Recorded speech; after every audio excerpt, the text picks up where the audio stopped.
Here's the simplest way to fix your loss of identity after divorce. So when I first got divorced, I didn't know who I was, right? And not in the sense that I didn't know my name or nothing like that, but it's just that when you are so used to being a wife and a mother, and if you're in church, if you go to church, you might be in the choir member, or a director of the choir, or a soccer mom, or all of these different titles that you identify yourself with. Once you are divorced, you lose a lot of that, right? And you no longer have those titles.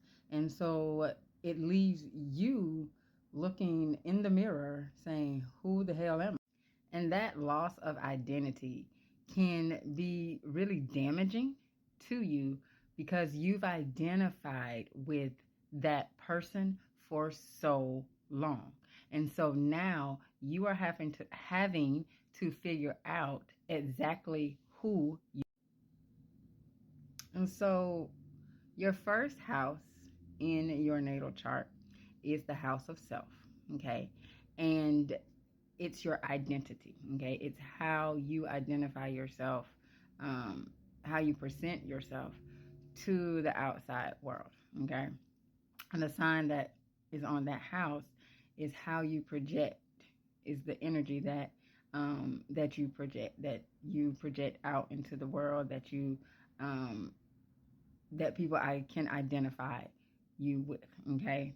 And so tapping into your first house, figuring out who you are at your core, okay? Now, the ruler of the sign that's on the first house is your chart ruler, okay? And that's the most important that's your most important placement in your chart, okay? And so, for example, if you have Virgo on the first house, you are a Virgo rising, and your chart ruler is Mercury, because Mercury is the ruler of Virgo, okay? Now, some astrologers say that Chiron is the ruler of Virgo. I personally believe that it could be both. Um, in a sense, it can be both, but just for purposes of today's video, Mercury is the ruler, okay, of Virgo, okay? And so Virgo energy is a very serving energy, it's very serving, it's very analytical energy. It is earth energy, it's a very grounded energy, but it is also it's scattered. It can be a scattered energy, and not like Gemini energy, because Gemini is ruled by Mercury as well, but it is more so scattered in the sense of like the anxiety, like wanting perfection, wanting things to be perfect, because it is so analytical and it has analyzed everything. It can be over analyzing, and so it can that's the scatteredness can come from the over analyzing and the wanting the perfection, okay? And so when you tap into your first house's energy, you get to who you are, to realize who you are and how you project yourself out into the world. And so a lot of the times in marriage, we take on characteristics and things from other people. And so once the marriage is over, we are left, the reason you're so confused about your identity is because you have taken on things that are not you, okay? For the sake of keeping the peace and making sure your marriage works and making sure that everything flows, right? And so now you no longer have that. And so it's time for you to shed those things that are no longer you. And so tap into your first house, okay?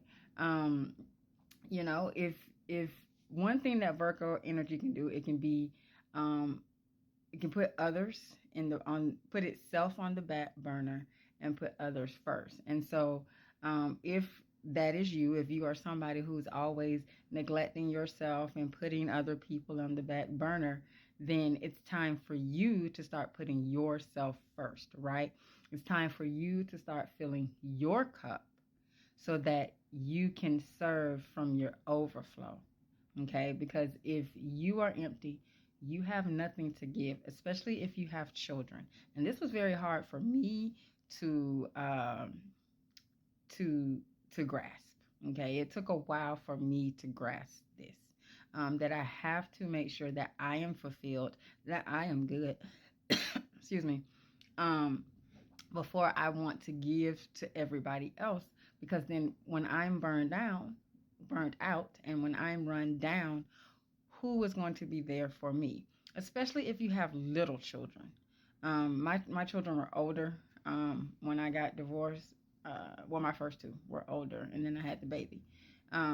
But they were able to help me out a lot during that time. But if your children are younger, you especially need to tap into your first house and really understand who you are and fill your cup before you start giving to others. Now, where you have the ruler of your first house also is important, because the themes of the house that your ruler is in are also going to play into who you are, your identity as a person, okay? So you want to, one, tap into their first house energy in your natal chart. Two, look at where the ruler of the house, your first house, is, because those energies are going to play into that as well. And then any other planets, if you have any planets in your first house, those are going to play into your identity as well. Okay. And so I hope this helps. And if you are ready to start your divorce recovery journey, if you need some support on your divorce recovery journey, then you definitely want to grab my natal framework. It is the framework to my natal healing method. So, how you can use your natal chart to help you to get emotionally balanced and heal and go through the 5 stages of divorce faster, easier, and with grace. Okay. You can DM me for the link and I'll get that right over to you. And if you would like to go deeper and work with me, just shoot me a DM.